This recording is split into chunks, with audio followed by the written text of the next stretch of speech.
So just wrapped up on this home that's for rent for photos, and I'm fixing my camera to do a reel on it. And I decided to bring you guys along with me today. I have about 3 stops, and I also wanted to talk about my experience last week filming with the DJI Osmo Pocket 3. It's a mouthful, so I'm going to call it OP3 after this. Got my gimbal set up. Let's run around and knock out this reel, and I'll get back to you guys in a minute.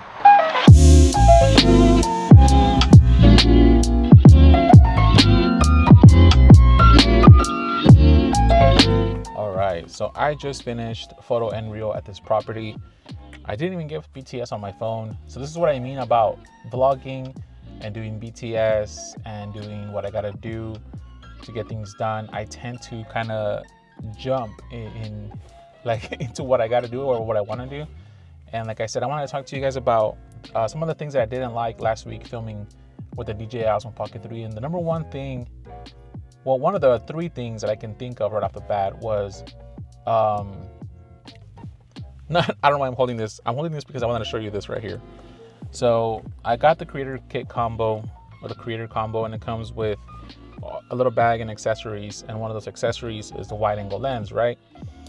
So right now I'm using just the lens itself with the variable ND filter from K&F. And this thing is cool, the wide angle.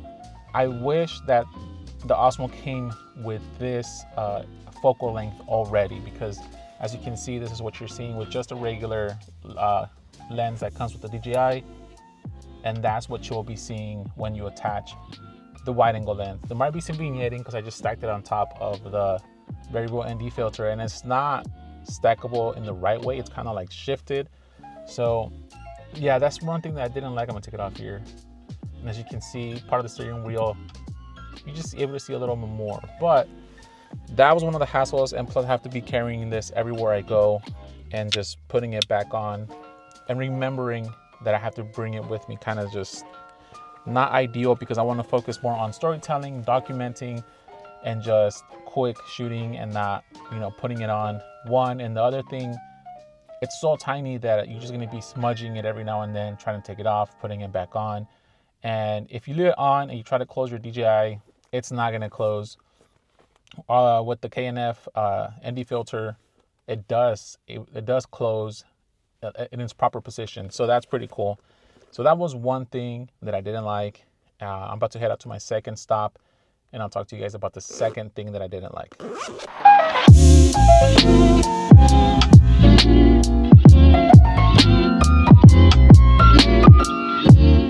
All right, so I'm wrapping up at my second stop. This was a foreclosure home, and I had to take photo and video, but I couldn't get in because I think the lockbox is broken. I tried the combos that they gave me over at the office. None of them worked. They told me they were having issues with it closing, so I don't know what the deal was. So I'm just doing exterior photo and video.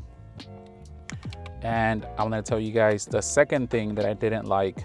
And again, these are minor things, not to be confused with like it's the worst camera ever or whatever. But second thing I didn't like was I had to be very careful with it because of the gimbal. I feel like I couldn't just, put it in my pocket or just put it in my backpack. I have a cage for it that allows me to stick it to metal, and has other attachments that I can utilize. And with the cage on, it doesn't fit in that case that came with it. I know you guys say, well, it came with the case, right? It did, but with the cage that I have, it doesn't fit, so therefore I can't use it. And to be taking it off, putting it in the case, and then when I'm ready to use it, take it out of the case, put the cage on, and it's just, that's not what I'm going for. I'm going more for documenting and filming, capturing the moment, sharing the story with you guys. And I just didn't like that end of it. And I like to take care of my stuff, so therefore I can't just toss it in my back pocket just because I have the variable ND filter that I don't want to lose it, because it does make a difference. And I found that if I was putting my pocket, I put it with the camera side down, the tripod legs up, and then I just, take it out and start recording and filming. But again, just keeping in But again, just keeping in mind that it has a gimbal, that it might be fragile. And that comes to the other thing too, that it's not weather sealed, it's not weatherproof. Out here, we do get misty days, we do get rainy days, and I just don't know that I won't be able to film or capture anything with this camera. And I do have my R5, but I do have a cage, a small rig cage on that. It just makes it double, heavier for me to carry and vlog with that. And that's my workhorse. I just dedicate that for my clients and work. And I want something more mobile, more faster for me to carry and just utilize on the whim, on the fly.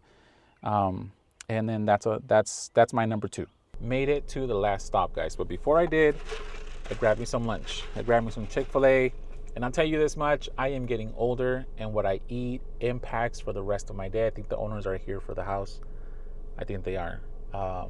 Let me catch you guys in a bit. So I made it back home, guys. The blue tape walkthrough went really well with the agent, the buyer, and their family. The little kids were running around choosing their rooms.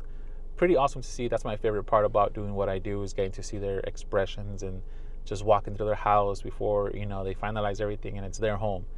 But I jumped in the car, stopped by Home Depot and get some home defense for the house, as you can see back there, because it's bug season. We already getting some water bug roaches and silverfish and all kinds of little creepy crawlies in the house. So my wife's like, get it. And so I stopped by the store and grabbed that real quick before coming home.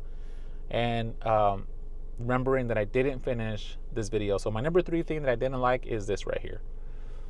It's the mic. It's heavy on my shirt and it kind of weighs it down, and I do not like that. Earlier I was wearing my jacket, so I was able to clip it on my jacket, which was no big deal. But when I don't wear anything over my shirt, I have to clip it on my shirt. It's just it's heavy and it weighs it down. I'm trying to remember when the DJI mini mics came out, and I don't think it's even an option to opt to get those instead of this one here. Although the audio for this is really great and I like it, I prefer the mic over the internal mic on the camera here. But again, it's not a big deal. It's an easy fix. I think they're like $60 on the DJI store. But for now, I'm gonna just rock this. It's not a big deal for me. It's not a turn off. If I was looking to get a camera, I'd still probably pick up this one. Maybe, because I miss photography. So probably get like an R8 or something, or an R6, a Canon, of course. I'm a Canon user. Sorry, Sony. But yeah, guys, that is it for me. Those are the 3 things that I didn't like filming last week with the DJI Osmo Pocket 3. And number 1 was the lens. I wish the lens was wider, but this is just fine for me. Number 2 is being sensitive and aware of my camera, that it is a gimbal and I just can't put it in my pocket and go. And number 3 is the mic thing. But again, those are not things for me big enough to not buy it.